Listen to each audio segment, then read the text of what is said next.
Buenas, pues hoy vamos a hablar sobre el binding. Y los que vengáis de JavaScript, de Angular, React y demás, pues ya sabéis lo que es el binding. Pero bueno, lo voy a explicar brevemente. El binding no es más que enlazar una propiedad de tu código con tu HTML. De tal forma que cuando el código cambia, el HTML cambia. Y al revés, cuando el HTML cambia, imaginaos por un formulario, la propiedad del modelo cambia automáticamente. Que eso es la reactividad. Pero en Blazor pues tenemos dos modelos. El binding unidireccional y el binding bidireccional. Pero además os voy a contar el secreto que casi nadie usa, que es el binding entre componentes. Porque es que no lo usa ni Dios y es súper potente. Bueno, sí, lo usa gente, pero no saben ni siquiera cómo funciona por debajo. Así que hoy os voy a explicar en qué consiste este binding bidireccional entre componentes.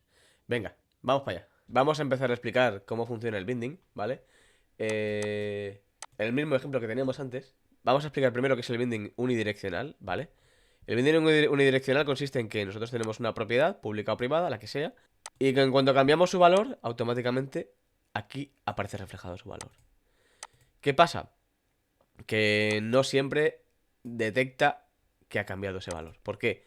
Porque solamente cuando tenemos un evento o cuando tengamos un ciclo de vida del, por ejemplo, on initialize icing, al final del on initialize icing es cuando el valor cambia. Imaginad que queremos hacer esto, que queremos que current count valga primero 0, primero 10, por ejemplo, y luego queremos que el valor valga 100.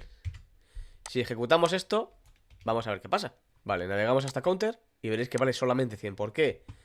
Porque solamente se ejecuta el último... Porque los valores cambian internamente, pero solamente se ve reflejado el último valor. Si queremos, y esto es una cosa que tenéis que tener en cuenta, si queremos que Blazor sepa que queremos mostrar ese valor, tendremos que poner esto: state has changed. Tan sencillo como eso. Lo que pasa es que es verdad que si queremos que se pueda ver rápido, pues tendréis que poner un delay. Delay. Vale, si entramos, veréis que pone 10 y luego 100. Vamos a hacerlo otra vez. 10, 100. Vale, y ahora vamos a ver el binding bidireccional. Este es el unidireccional, ¿vale? Ya lo hemos explicado bien. Vamos a ver. Ahora vamos a explicaros qué es el binding bidireccional. El binding bidireccional consiste en que si en el HTML hay un componente, por ejemplo, un tipo input, type igual a input, a text, tenemos una propiedad que se llama @bind, que es current count. ¿Y qué conseguimos con eso? Que si modificamos si escribimos en el campo de texto, automáticamente se modifica también el valor de la variable. Por eso es bidireccional. Si hacemos así y salimos, ¿veis? Se ha mostrado ya. ¿Por qué? Porque esto ha cambiado la variable. Y al cambiar la variable, este que es unidireccional, lo muestra. Luego también tenemos una serie de modificadores que nos permiten alterar este binding. Por ejemplo, imaginad que queremos que en lugar de que el valor cambie conforme se pierde el foco, queremos que se cambie conforme se escribe. Pues tenemos un @bind, event on input. Si guardamos, veréis qué pasa. ¿Veis? Conforme escribimos, va cambiando el valor. Esto es para componentes muy simples, es un input de HTML. Pero sabéis también que se puede hacer un binding entre componentes. Imaginad que usamos un post-it label.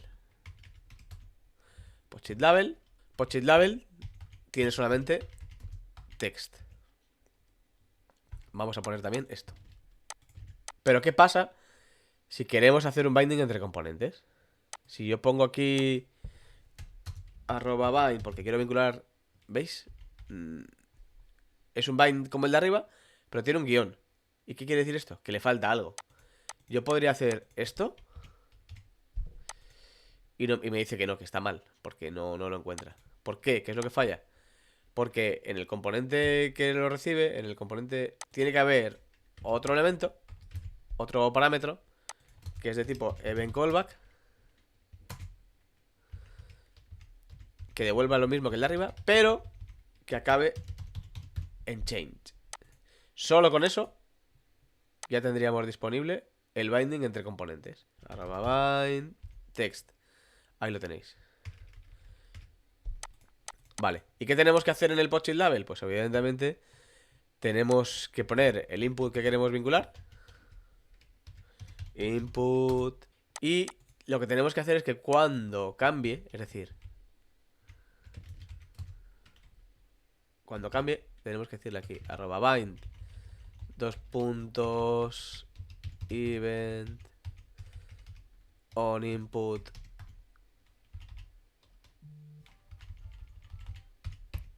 Tenemos otro atributo que también es @bind. Veis que tenemos un montón de modificadores. Bind,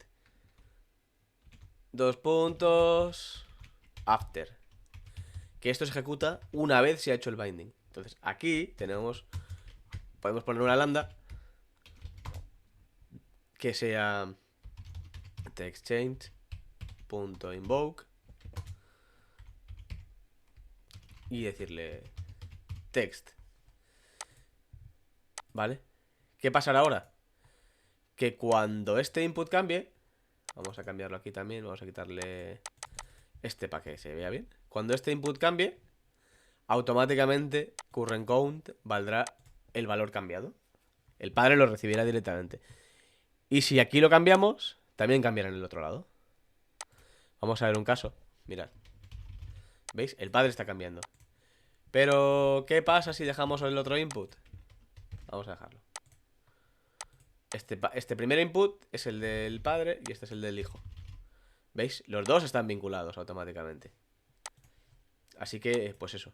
Lo que tienes que tener en cuenta es que la propiedad que queréis vincular, la que sea, tiene que tener una contrapropiedad que se llame lo mismo, pero acabado en change.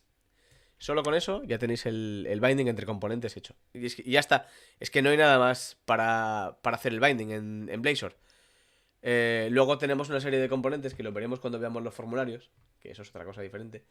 Pero bueno, digamos que tenemos un montón de cosas ya preparadas. Por ejemplo, input text, input area, input text area, perdón, input number.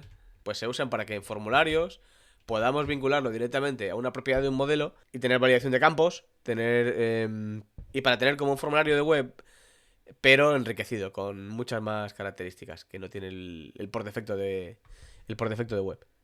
Bueno, nos vemos.